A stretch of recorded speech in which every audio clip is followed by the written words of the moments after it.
మొదట శ్రీలంక, తర్వాత పాకిస్తాన్, గతేడాది బంగ్లాదేశ్, ఇప్పుడు నేపాల్. ఇలా భారత పొరుగు దేశాలన్నీ ఏదో ఒక సంక్షోభంలో చిక్కుకొని నరకం అనుభవిస్తున్నాయి. మన పొరుగు దేశాలే కాదు, అంతర్జాతీయంగానూ సంక్షోభాలతో ఏ దేశం ప్రశాంతంగా లేదు. ఉక్రెయిన్, రష్యా, ఇజ్రాయెల్, గాజా యుద్ధాలతో పాటు ట్రంప్ టారిఫ్స్ ప్రపంచానికి కంటి మీద కునుకు లేకుండా చేస్తున్నాయి. కానీ ఈ పరిస్థితులు భారత్ను మాత్రం కదిలించలేకపోయాయి. అంతర్జాతీయ పరిణామాలు, యుద్ధాలతో భారత మార్కెట్లు పడిలేచిన అగ్రదేశాలతో పోల్చుకుంటే మనం చూస్తున్న నష్టాలు, కష్టాలు తక్కువే. అయితే ఏదో ఒక సంక్షోభంతో ప్రపంచ దేశాలు అల్లాడుతున్న వేళ ఇండియా ఇంత బలంగా ఎలా నిలబడగలుగుతోంది?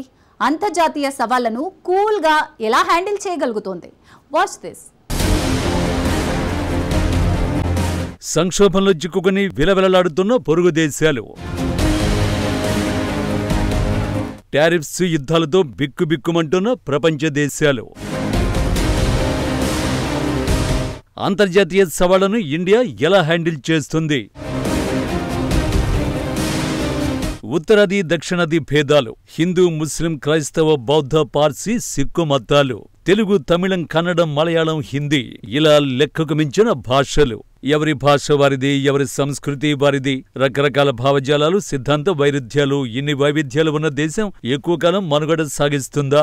ఇలాంటి దేశాన్ని నియంతృత్వంతో తప్ప ప్రజాస్వామ్యంతో నడపడం సాధ్యమేనా అనే సందేహాలు ఎవరికైనా వస్తే అది వారి తప్పు కాదు. కానీ అలాంటి వారి సందేహాలన్నింటినీ పటాపంచలు చేసిన దేశం మన భారత్. అసలు ఇలాంటి సందేహాలు రావడానికి ప్రధాన కారణం ప్రజాస్వామ్యం అనేది విదేశీ భావన. అప్పటికే ప్రజాస్వామ్యం ఉన్న దేశాల్లో ఆ విధానం విజయవంతం కావడానికి అవసరమైన నిర్ణీత పరిస్థితులు ఉండేవి. అంటే దేశ ప్రజలందరికీ ఒకే భాష, ఒకే సంస్కృతి, ఒకే సంప్రదాయం, ఎక్కువ మంది ఒకే మతాన్ని అవలంబించేవారు కావడం. కానీ మన దేశంలో ఆ పరిస్థితులేవీ లేకపోవడంతో భారత్లో ప్రజాస్వామ్యం కొనసాగడం, దేశంగా మనగలగడం కష్టమని అంతా భావించారు.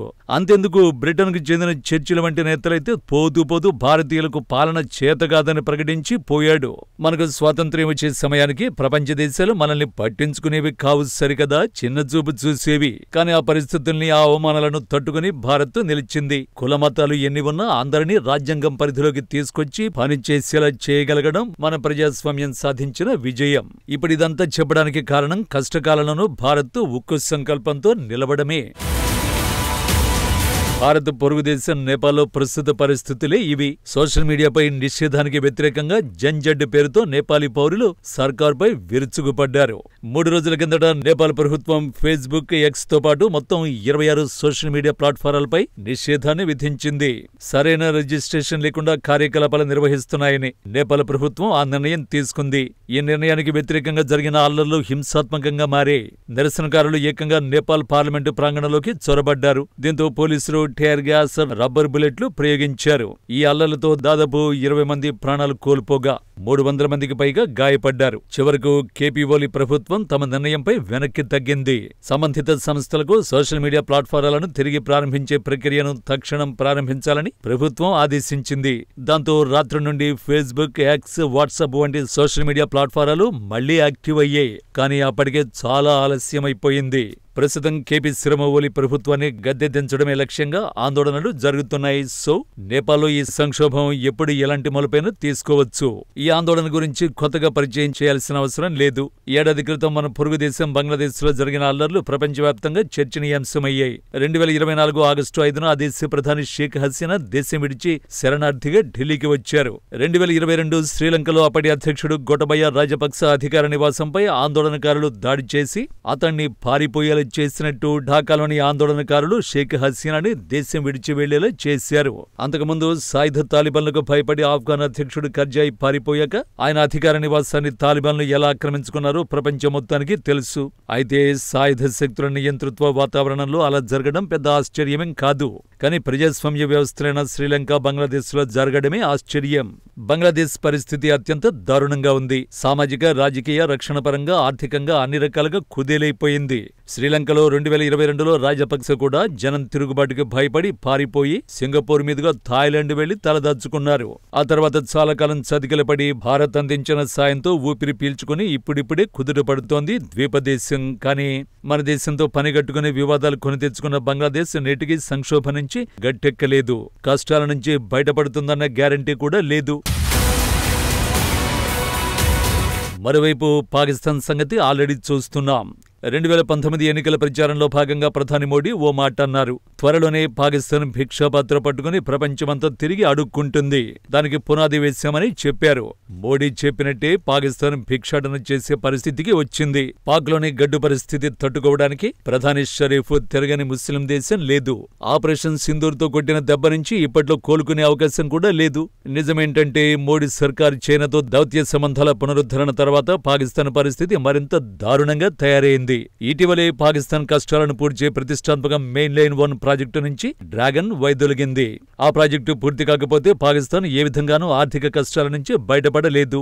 ఆ ప్రాజెక్టును పూర్తి చేసేందుకు ప్రపంచ బ్యాంకుల నుంచి అప్పుల కోసం నానా తిప్పలు పడుతోంది. ఆ ప్రయత్నాలు ఎంతవరకు వర్కౌట్ అవుతాయో చెప్పలేని పరిస్థితి. ఇక మరో దేశం మాల్దీవులు. కేవలం 5 లక్షల జనాభాతో భారత్ పాయింట్ ఆఫ్ వ్యూలో అదొక వీధితో సమానం. కానీ చైనా మాయలో పడి ఇండియా అవుట్ అని నిలదించిన అధ్యక్షుడు ముయిజ్జు భారతీయుల ఆగ్రహానికి గురయ్యాడు.